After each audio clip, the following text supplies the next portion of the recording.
This conversation comes from the No Labels Necessary podcast, and it's a conversation pretty much talking about the motives of people who, join the hip hop culture, and if some of those motives are potentially wrong in terms of the reason why certain people make music or what they're actually in the game for. So let's play the content and we can come back and review it. I want to see what you guys think. You should try because you care about what you are making, in my opinion, not try because of the potential profit, which are way smaller than people assume. Again, why are you in this art thing if it's just for the money? Make way for the people who actually care about the art, because it's going to be hard to get to the money regardless. Having all y'all people who flood the opportunity to make money that are in it just for the money, even though it's not a great money opportunity, bro, y'all messing up for everybody. Yeah, bro, it's not the lick that you thought it was. It's not the lick, man. It's not the lick. What I hear there is a conversation kind of going towards or pointing towards oversaturation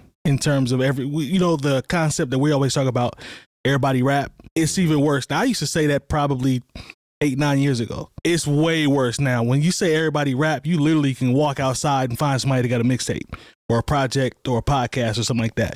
So as creatives, we're all creatives here in some form. What do you guys feel about what he said about just people that just come into the game and take up slots, take up spaces, and what that actually does from an effect standpoint? I don't think that exists. You don't think it exists? Go ahead, Lon. I don't think there's a such thing as taking up slots in something like this. It's either the people that rise to the top or the people that do really well, and they understand marketing in a particular way and stuff like that. But even further, like the from a musical standpoint, if you don't like something, just don't listen to it. That's true. You know what I mean?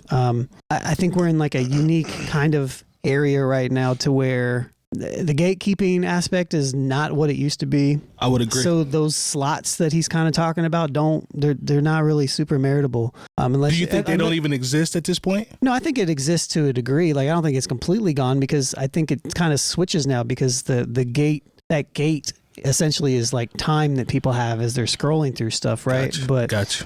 I don't know if I fully agree with the fact that it takes up slots, though. I don't agree with that part of their conversation, but I do agree with the part of like, hey, if you're going to get into music because you think there's money here, you are sadly mistaken. Absolutely agree with that one, yes. Because we're in a situation right now, we've talked about this on several different levels. Nobody's selling anything anymore, okay? Everyone's depending on streaming.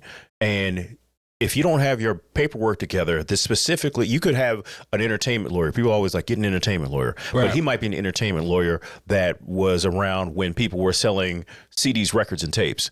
Right. There's going to have to be a whole new crop of lawyers that come around that know how to navigate the digital space. True. Because the way you're able to actually negotiate and be able to see money now is completely different than it was 15, 20 years ago. And also, like, there's a lot of people who, it's like, oh man, they must be getting it there out on the road, where they're signing away so much of themselves, whether it be the 360 deal or they're messing with Live Nation and taking these advances. Yep.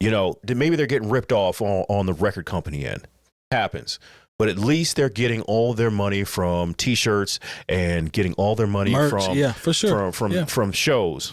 Well, now that's not happening, because now they've signed these deals to where, the record company gets part of that money. You're paying back a certain money to Live Nation. If you're not somebody who can get a straight up brand deal, whether it be a shoe company, fast food company, a soft drink company, maybe a liquor company, most of your favorite artists you might hear on the radio at this point, people who are famous, I don't want to say they're broke, because, what your standard broke might be different than somebody who gets up and goes to work every day like we do. Yeah. But compared to what you would have been able to make as somebody who had a gold record and a hit song, back in 1995, you're able to eat off of being a celebrity.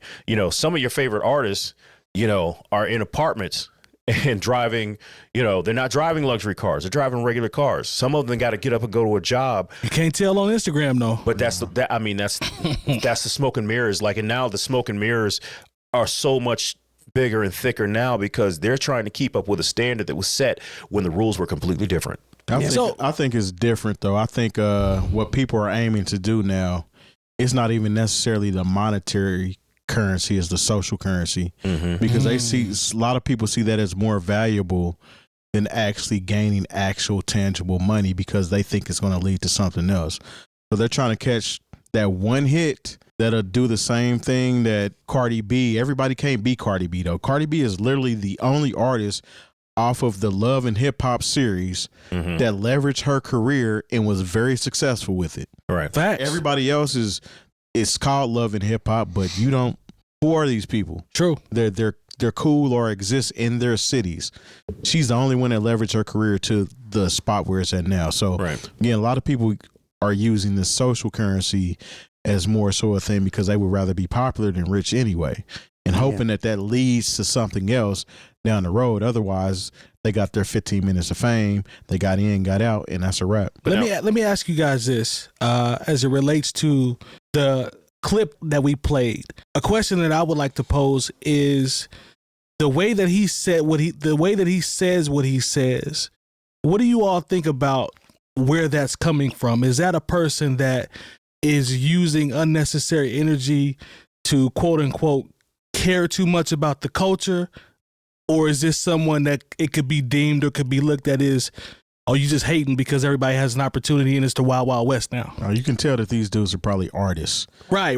That's what I'm asking. That's different. So exactly. They're getting in the game for, this is their artistry. This is what they want to do. This is their lifeblood.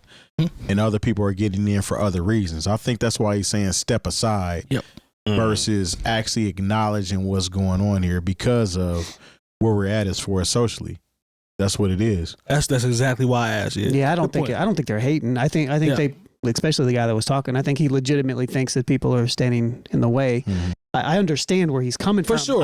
I just don't think I just don't operate out of that mindset, and I don't think that's a good place to operate out of if you want to be successful in general. That's why I said if you notice potential wasted energy. You're doing it holding a grudge at the end of the day. Right. Because somebody else that is not as artistically inclined as you deem yourself is taking those spots, so to speak. But those spots were never meant for you anyway. But go ahead and finish your thought. Granted, what they're referencing here is a Kenny Beats tweet, so it's not even like, this isn't like him going on a soapbox. Like he's responding to what Kenny Beats was saying about the music industry. And so when you look at it in that context, I understand that aspect. I just don't fully agree with the whole people are in your way. Like yes, that it's all luck, and it's all about networking and it's all about all that stuff. But like other podcasts can exist. They're not taking our views like that. It's not a thing, like if we do super well, then we're going to shine to the people that want to come and check us out. In the same way with the music that I do as well, like people, there's a bazillion people that listen to stuff all the time. You just have to learn how to market a little bit differently, and you have to adjust. Now, is it super challenging? Is it super hard? Is it pitted against you? Yeah. Yes, absolutely. But that's kind of Lil Pump is actually the perfect example of his social income running out because now he's leveraging it, trying to support Trump. Yeah, he did taking pictures in front of Trump vehicles and wearing the Trump hats. I mean, he was doing it the last election too. Yeah, but he's trying to keep using that same thing to keep him. But honestly, after since 2020, and now we're into this election cycle, what did we hear from Lil Pump in between those 4 years? I don't think I heard anything. Nothing. You know what I mean? I wasn't looking, but he put on makeup and all kind of crazy shit because he's pretty much just trying to grab something because he's not getting his hit anymore. You know what I'm saying? His social hit, because you don't have any hits. You're not very talented. He's an island boy. I think there's really something there to what Terry is speaking to as it relates to social currency and how important that is in today's climate.